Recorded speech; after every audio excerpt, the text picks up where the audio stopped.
다 같이 일어나셔서 하나님의 말씀 한 목소리로 읽겠습니다. 이사야 1장 10절 말씀입니다. 구약성경 966페이지입니다. 이사야 1장 10절 말씀을 다 같이 읽겠습니다. 너희 소돔의 관원들아 여호와의 말씀을 들을지어다. 너희 고모라의 백성아 우리 하나님의 법에 귀를 기울일지어다. 아멘.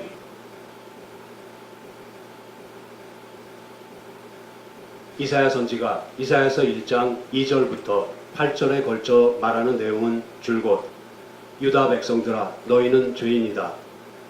그러니 너희의 죄를 철저히 깨닫거라 하는 것이었습니다.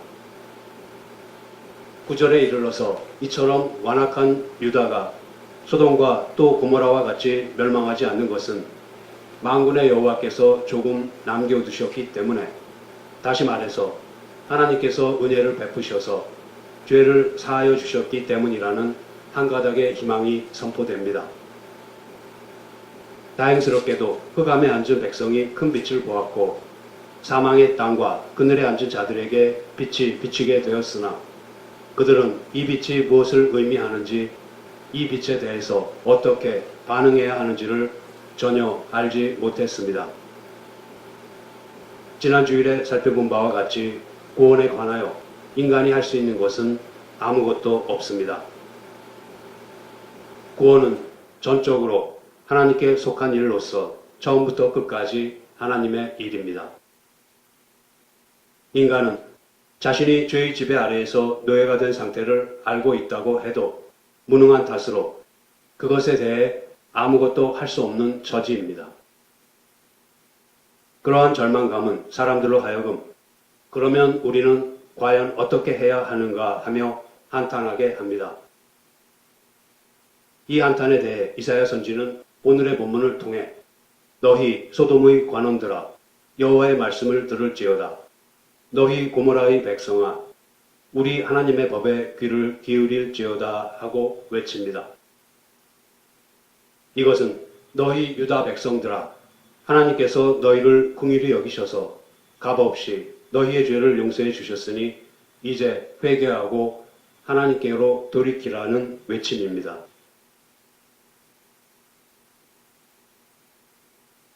우리는 이와 동일한 상황을 신약 성경에서 찾아보기로 하겠습니다. 사도행전 2장을 보면 오순절 성령 강림 후에 사도 베드로가 설교하는 장면이 나옵니다. 베드로의 설교의 요지는 예수님께서 부활하셨다는 것과 이스라엘이 못 박아 죽인 예수님을 하나님께서는 주와 그리스도로 삼으셨다는 두 가지 사실입니다. 예수님께서 부활하신 것은 예수님에게만 해당되는 문제가 아니라 우리에게도 해당되며 이제 우리에게 새로운 부활 생명과 영원한 세계를 향한 길이 허락되었다고 선포합니다. 또한 예수 그리스도는 우리의 주인이시며 영원한 나라를 소망하는 우리는 주 예수 그리스도로 말미암지 않고는 그 나라에 들어갈 수 없다고 선포하고 있습니다. 성령님께서는 오순절에 강림하셔서 이 일이 이미 시작되었다는 것을 증거하고 계십니다. 이럴 때는 하나님께서 우리에게 구원을 베푸셨다. 흑암에 빛을 비추셨다. 우리를 죄악 가운데서 불러내고 계신다는 것이 베드로의 설교의 주제입니다. 하나님께서 성령님을 보내주시고 사도들에게 복음을 전하게 하셔서 주님의 백성으로 불러낸 자들로 하여금 그 말씀을 듣게 하십니다. 오순절에 강림하신 성령님께서는 그들의 심령에 역사하셔서 들은 말씀을 거부하지 않고 잘 받아들일 수 있도록 간섭하십니다. 사도 베드로는 그의 설교를 듣는 사람들을 논리적으로 설득하려 하거나 감성적으로 접근해서 공감을 얻어내려 하지 않았습니다. 오직 사실을 사실 그대로만 전하고 있습니다. 그래서 베드로의 설교에는 이렇고 저렇고 하니 믿어라 하는 말이 전혀 나타나고 있지 않습니다. 설교 내용이 사실만을 증거하고 있기 때문에 베드로의 설교가 그토록 힘이 있는 것입니다. 하나님께서 예수 그리스도를 보내셨다. 그동안 계속 예언하고 약속하셨던 메시아를 보내셨다. 우리에게 약속하신 구원을 이루셨다 하는 것에 그의 설교의 초점이 있습니다. 다시 말하면 하나님께서 약속하신 종을 보내셨으며 그 종을 보내사 우리 죄를 없이 하시고 우리를 죄 가운데서 구원하시기 위해 그를 십자가에 달아 죽이셨으며 우리를 부활 생명에 초대하기 위해서 그를 부활시키셨다 하는 말씀입니다. 그리고 또 그래서 우리에게도 부활 생명이 시작되었다. 하나님께서 우리를 향해 가지고 계셨던 그 계획과 뜻을 실천하여 이루셨다 하는 선포인 것입니다. 베드로가 소리 높여 외쳤던 것은 믿느냐 믿지 않느냐 하는 문제에 앞서서 하나님께서 우리를 돌아보셨다. 우리를 그냥 내버려 두지 않으시고 돌아보셨다 하는 것입니다. 그와 같은 베드로의 설교는 온통 너희들은 죄인이다 라는 지적으로 가득했습니다. 너희가 분명히 알지니 너희가 십자가에 못 박아 죽인 예수를 하나님이 주와 그리스도로 삼으셨느니라. 너희가 죄인이다. 너희가 잘못했다 하는 지적뿐입니다. 이사야 선지가 전한 말씀과 사도 베드로가 전한 말씀을 비교해 볼 때에 우리는 많은 공통점을 발견하게 됩니다. 이사야 선지 역시 2절부터 8절에서는 사도 베드로처럼 듣는 자들을 설득할 것을 염두에 두지 않은 채 사실만을 선포했습니다. 그리고 그가 전한 말씀 역시 너희가 죄인이다. 너희가 잘못했다 하는 질책으로 가득합니다.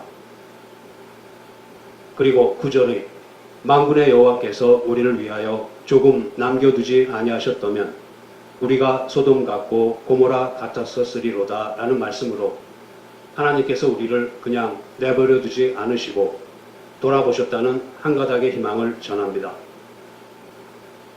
성경은 언제나 이처럼 우리의 참 모습을 보고 절망하게 한 후에야 구원을 제시하고 있습니다. 베드로의 설교에 많은 사람들이 자신들의 죄를 알게 되자 마음에 찔렸습니다. 그러자 그들은 절박한 심정으로 베드로와 다른 사도들에게 형제들아 우리가 어찌할꼬 하고 묻고 있습니다. 이에 베드로가 너희가 회개하여 각각 예수 그리스도의 이름으로 세례를 받고 죄 사함을 얻으라 라고 대답합니다. 여기에서와 같이 이사야서 1장 9절과 10절 사이에는 우리가 어찌할꼬 라는 절망의 참 물음이 직접적으로 나타나 있지는 않습니다. 그러나 우리는 내용상 그와 똑같은 그러면 우리는 이제 어떻게 해야 하는가 라는 한탄을 문장과 문장 사이에서 들을 수 있습니다. 그리고 이사야 선지의 너희 소돔의 관원들아 여호와의 말씀을 들을지어다. 너희 고모라의 백성아 우리 하나님의 법에 귀를 기울일지어다 하는 외침은 바로 사도 베드로의 너희가 회개하여 각각 예수 그리스도의 이름으로 세례를 받고 죄 사함을 얻으라 하는 외침과 그 뜻을 같이 합니다. 그런데 사도 베드로의 너희가 회개하여 각각 예수 그리스도의 이름으로 세례를 받고 죄 사함을 얻으라 하는 말은 마치 회개를 하여 죄 사함을 얻으라는 말과 같이 들립니다. 다시 말하면 회개를 해야 죄 사함을 얻을 수 있다는 말처럼 들린다는 것입니다. 여기서 잠시 이사야 선지의 말씀 선포가 어떻게 진행되었는지를 되짚어 보겠습니다. 이사야 선지는 처음에 우리의 죄를 낱낱이 있는 사실 그대로 진술했습니다. 그리고는 아니하셨다면 이라는 말로 하나님께서 우리의 죄를 사하여 주셨다는 것을 나타내었습니다. 이어서 오늘의 본문 10절에 이르러서 회개를 촉구합니다. 즉 하나님께서 너희의 죄를 사하여 주셨으니 이제 너희는 회개하라는 말입니다. 그렇다면 이사야 선지는 죄사함을 받았으니 회개하라 라고 말하고 있고, 사도 베드로는 회개하여 죄사함을 받으라 라고 말하고 있는 것입니까? 그렇지 않습니다. 두 사람 모두 죄사함을 받았으니 회개하라 라고 말하고 있습니다. 그럼에도 불구하고 사도 베드로의 너희가 회개하여 각각 예수 그리스도의 이름으로 세례를 받고 죄사함을 얻으라 라는 말은 표현상의 문제로 회개하여 죄사함을 받으라는 것처럼 들려지는 것이 사실입니다. 그렇다면 그 속뜻을 알아보기 위해서 원문과 영어 번역 그리고 한글 번역을 비교해 보도록 하겠습니다. 너희가 회개하여 각각 예수 그리스도의 이름으로 세례를 받고 죄사함을 얻으라는 말은 영어 번역으로는 삽지에 실린 NIV 성경 구절을 참조하시기 바랍니다. 여기서 영어 전치사 for는 원어인 헬라어로는 ace에 해당합니다. 이 ace는 영어 전치사 for와 마찬가지로 무엇을 하기 위하여, 그런 뜻과 함께 무엇이기 때문에 라는 뜻도 가지고 있습니다. 따라서 for를 무엇을 하기 위하여로 해석하면 for the forgiveness of your sins는 죄사함을 얻기 위하여로 번역됩니다. 그렇다면 죄사함을 받기 위하여 회개하라, 즉 회개하여 죄사함을 받으라는 뜻이 됩니다. 그러나 for를 무엇이기 때문에 라는 뜻으로 해석하면 for the forgiveness of your sins는 죄사함을 얻었기 때문에 라고 번역됩니다. 그렇다면 죄사함을 받았으니 회개하라의 뜻이 됩니다. 여러분은 회개하여 죄사함을 받으라와 죄사함을 받았으니 회개하라는 말 중에서 어느 말이 맞다고 생각하십니까? 이것은 마치 믿어서 구원을 얻느냐, 구원을 얻어서 믿느냐의 차이와도 같습니다. 우리 신앙의 아주 근본적인 문제이며 신앙의 토대에 관한 문제입니다. 여기에서 틀리면 우리의 신앙은 아주 엉뚱한 방향으로 흘러가기 쉽습니다. 그러므로 우리는 이 회개하여 죄사함을 받는가 또는 죄사함을 받았으니 회개하는가 하는 문제를 아주 주의 깊게 살펴보아야 합니다. 이것을 판단할 수 있는 근거 구절을 한 군데 찾아보겠습니다. 마태복음 26장 27절과 28절 말씀입니다. 또 잔을 가지사 살해하시고 저희에게 주시며 가라사대 너희가 다 이것을 마시라. 이것은 죄사함을 얻게 하려고 많은 사람을 위하여 흘리는 바 나의 피 곧 언약의 피니라. 우리의 죄는 예수 그리스도의 십자가와 피로만 씻어지지 우리의 회개로 씻어지는 것은 아닙니다. 우리의 회개가 죄를 씻는 조건도 방법도 아닙니다. 주님께서만 우리의 죄를 씻어주실 수 있으십니다. 한 군데를 더 찾아보겠습니다. 에베소서 2장 1절 말씀입니다. 너희의 허물과 죄로 죽었던 너희를 살리셨도다. 그렇습니다. 우리는 죄로 말미암아 죽어 있었습니다.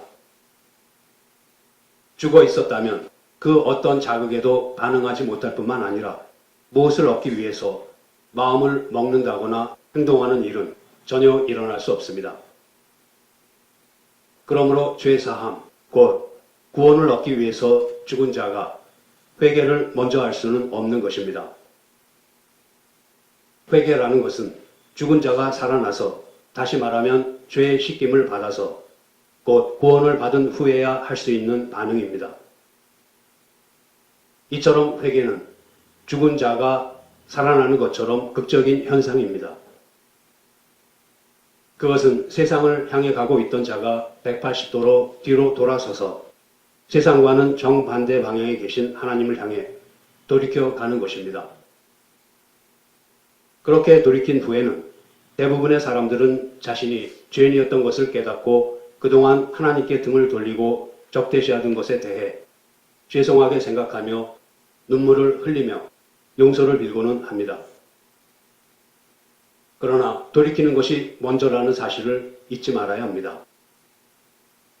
아무것도 할 수 없었던 우리가 하나님의 은혜로 죄사함을 받았기에 돌이킬 수 있었다는 사실을 놓친 채 자기의 감정적인 참회 자체를 회개라고 생각하는 사람은 회개 아닌 회개를 죄사함의 조건으로 삼기 마련입니다. 즉, 자기가 스스로 깨닫고 감정적인 참회를 한 것으로 죄사함을 얻었다고 생각합니다. 그렇다면 그 사람은 아직도 모든 것을 자기 중심적으로 보고 있는 것입니다. 그와 같은 사람은 자기가 철저히 무능하다는 것을 깨닫지 못하기에 하나님의 은혜를 구하지 않습니다. 인간의 죄의 근본인 자기의 가능성에 의지하는 것에서 벗어나지 못하고 그 위에 신앙을 쌓아갑니다. 그러나 자기 부인으로부터 신앙을 시작하지 않은 그 신앙은 신앙이 아니며 그 사람은 또한 그리스도인이 아닙니다. 사도 요한이 회개에 대해 말하는 요한일서 2장 1절에서 6절 말씀을 보겠습니다. 나의 자녀들아, 내가 이것을 너희에게 쓰면 너희로 죄를 범치 않게 하려 함이라. 만일 누가 죄를 범하면 아버지 앞에서 우리에게 대언자가 있으니 곧 의로우신 예수 그리스도시라. 저는 우리 죄를 위한 화목제물이니 우리만 위할 뿐 아니요 온 세상의 죄를 위하심이라. 우리가 그의 계명을 지키면 이로써 우리가 저를 아는 줄로 알 것이요 저를 아노라 하고 그의 계명을 지키지 아니하는 자는 거짓말하는 자요 진리가 그 속에 있지 아니하되 누구든지 그의 말씀을 지키는 자는 하나님의 사랑이 참으로 그 속에서 온전케 되었나니 이로써 우리가 저 안에 있는 줄을 아노라. 저 안에 거한다 하는 자는 그의 행하시는 대로 자기도 행할지니라. 회개란 죄의 종이 되어 죄밖에 짓지 못하던 우리를 하나님께서 구원하시고 자녀 삼으셨으니 이제 우리는 의로운 길을 갈 수 있다는 것을 깨닫는 것입니다.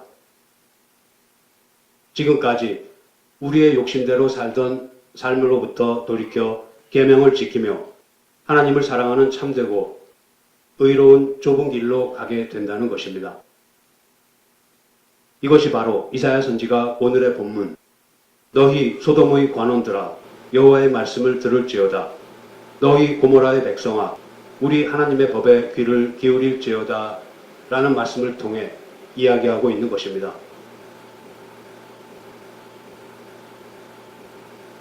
잠시 세례 요한이 회개에 대해서 이야기하는 것을 살펴보겠습니다.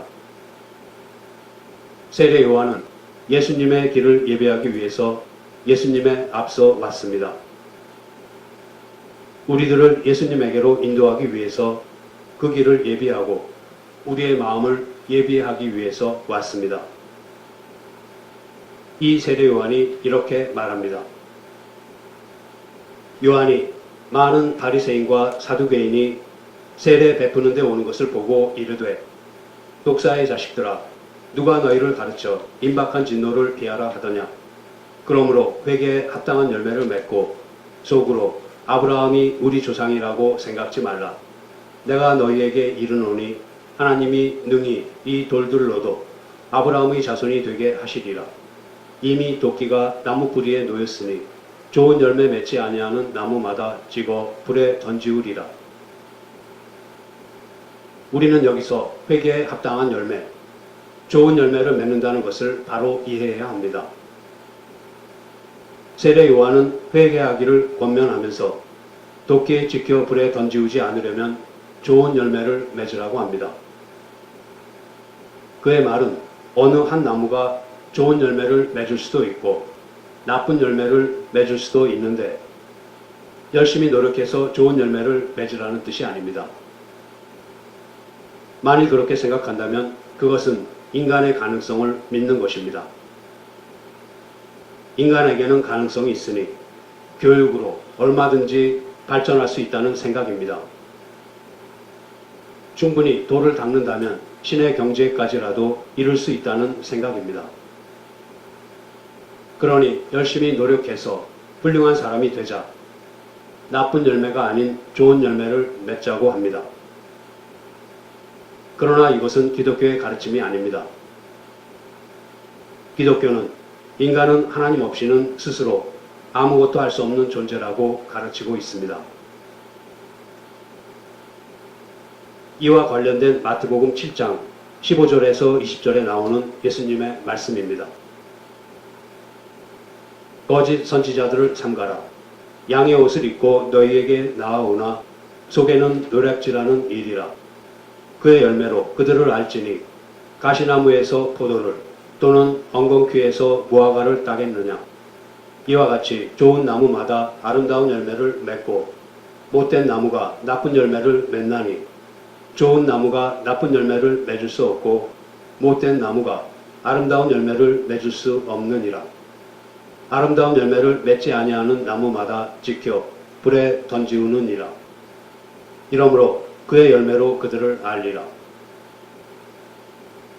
역시 아름다운 열매를 맺지 못하는 나무마다 지켜 불에 던지울 것이라고 말씀하십니다.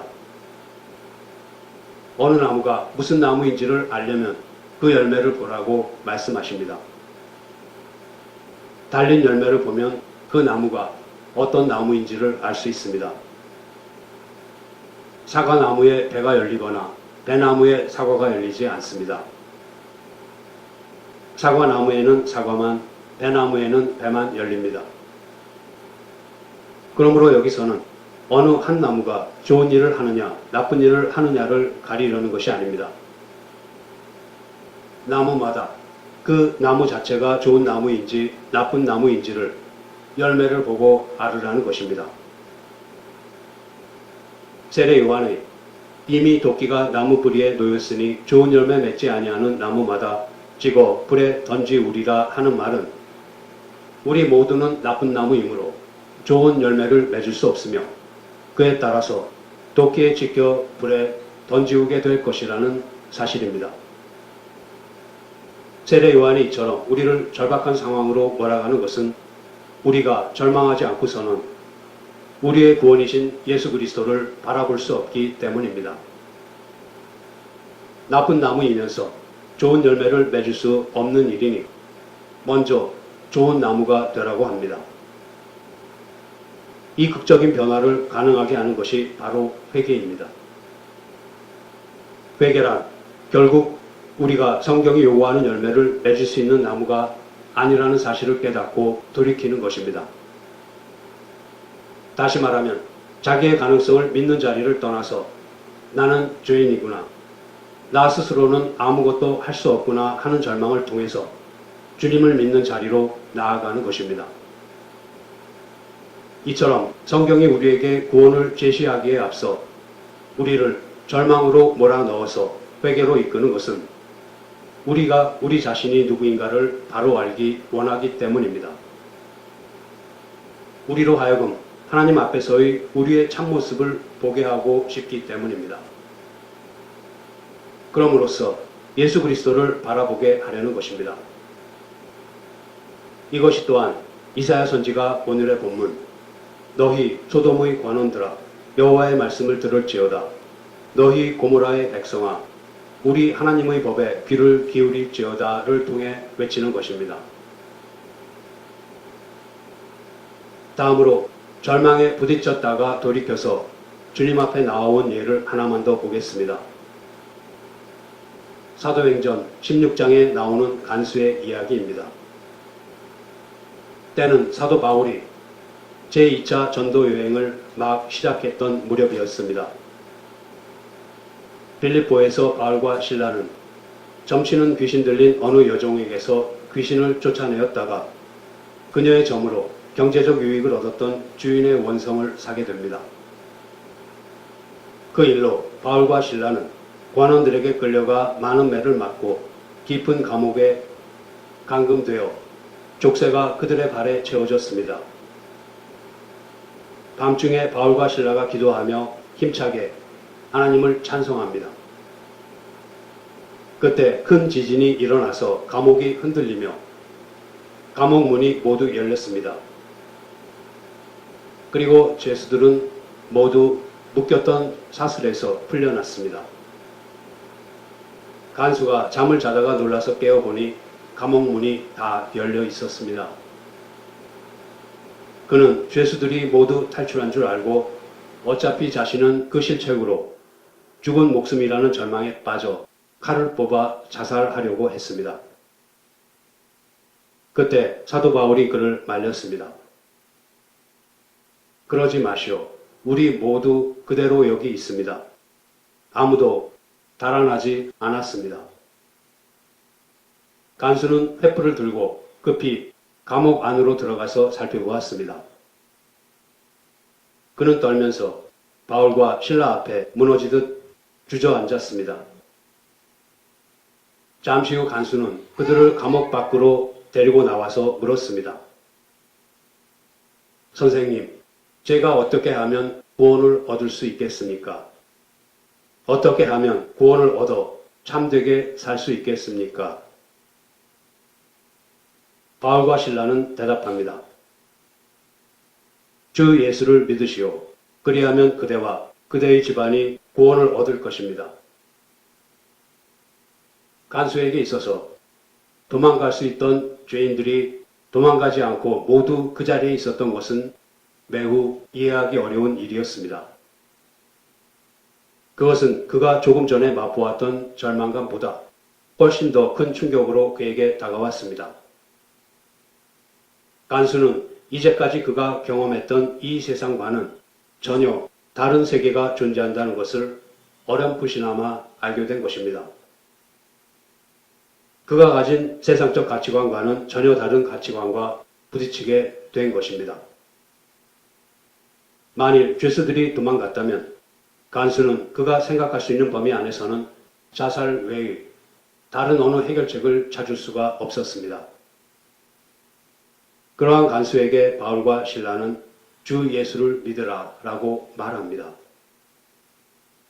지금 이 상황에서 그 말은 당신이 알고 있는 세상적 가치관이 전부가 아닙니다 라는 뜻이 강조되고 있습니다. 즉, 기독교 신앙은 내세적이라는 말입니다. 기독교 신앙이 내세적이라는 것은 지난 주일에 살펴본 것과 같이 내일에 대한 기대와 목표를 분명히 함으로써 오늘을 어떻게 살 것인가를 결정하고 노력하고 인내하자는 것입니다. 지금 이 땅에서 우리가 보고 느끼고 경험하는 것이 전부가 아닙니다. 현재 우리에게 주어진 삶과 시간은 내세에 주어질 온전한 것들을 만들어가는 과정일 뿐입니다. 이것을 잘 알고 있었던 사도 바울에게 감옥에 갇혀 있거나 죽게 되는 일은 결코 비극이 아니었습니다. 모든 일이 결국 하나님 앞에서 평가될 것이며 영원한 나라에서 보상을 받을 것을 확신하였기에 이 땅에서의 그 어떤 일도 사도 바울을 흔들어 놓을 수는 없었습니다. 그러나 간수에게 있어서는 이 땅에서의 삶이 전부이며 끝이기에 이곳에서 벌어지는 일로 그토록 절망할 수밖에 없었던 것입니다. 그 절망이 그로 하여금 내가 어떻게 하면 구원을 얻겠는가 라는 질문을 하게 했습니다. 그 절망이 그로 하여금 나는 죄인이구나, 나는 스스로는 아무것도 할 수 없구나 라는 생각을 하게 했습니다. 그 절망이 그로 하여금 자신이 누구인가를 바로 알게 하고 하나님 앞에서의 자신의 참모습을 보게 해 주었습니다. 그러자 그에게 주 예수를 믿으라 하는 말씀이 주어집니다. 이사야 선지의 말을 빌리자면 너희 소돔의 관원들아 여호와의 말씀을 들을지어다. 너희 고모라의 백성아 우리 하나님의 법에 귀를 기울일지어다 하는 외침입니다. 우리가 회개하고 하나님께로 돌아선다면 지금 우리가 몸담고 살고 있는 이 세계를 초월한 더 큰 세계가 있다는 것을 알게 될 것입니다.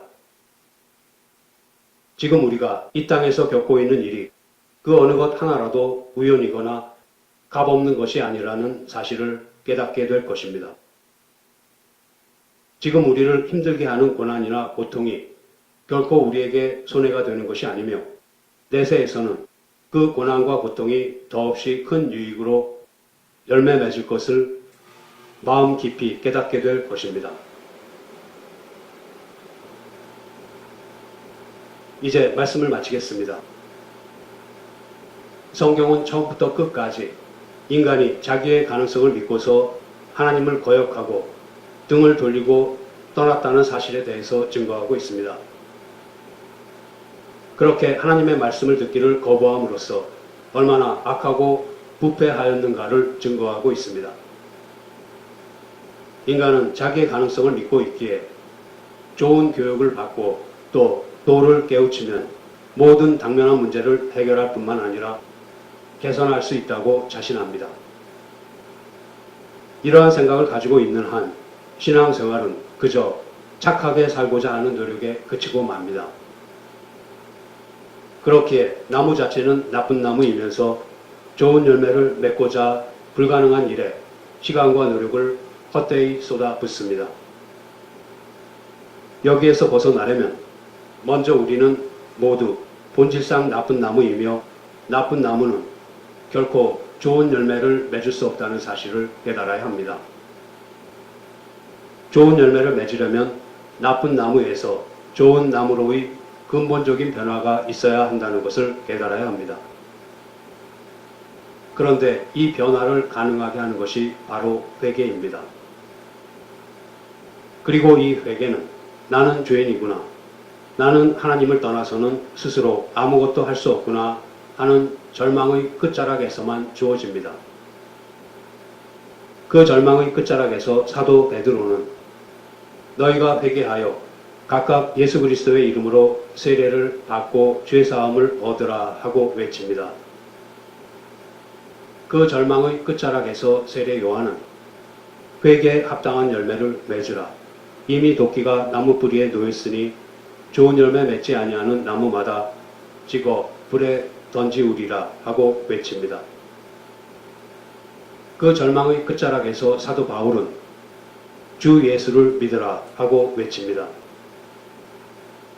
이들이 한 목소리로 말하고 있는 것이 바로 이사야 선지 또한 절망의 끝자락에서 외친 너희 소돔의 관원들아 여호와의 말씀을 들을지어다, 너희 고모라의 백성아 우리 하나님의 법에 귀를 기울일지어다 하는 외침 속에 고스란히 들어 있습니다.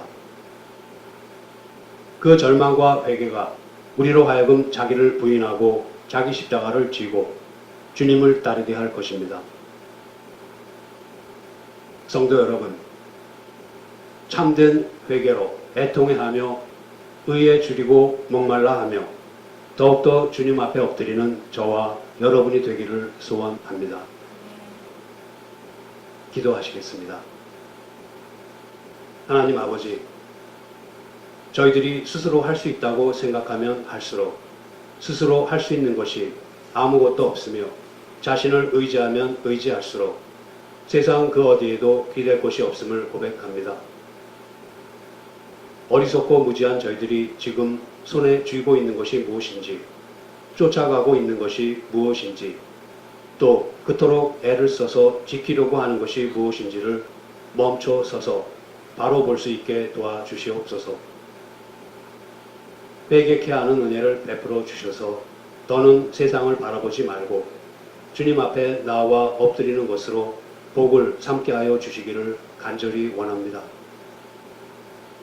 이제 이 세상 너머로 펼쳐지는 영원한 주님의 나라를 볼 수 있는 눈을 열어주셨으니 성령님께서 지혜를 더해 주셔서 이 땅에서의 고난과 고통이 영생을 준비하는 일임을 깨닫고 범사에 감사하게 하여 주시옵소서. 이 땅에서의 절망과 실패가 오히려 저희들을 주님 앞으로 인도하고 있음을 깨닫고 항상 기뻐하게 하여 주시옵소서. 주님께서 늘 저희들의 기도에 귀를 기울이시고 계심을 깨닫고 쉬지 말고 기도하게 하여 주시옵소서. 우리 주 예수 그리스도의 이름으로 기도드립니다. 아멘.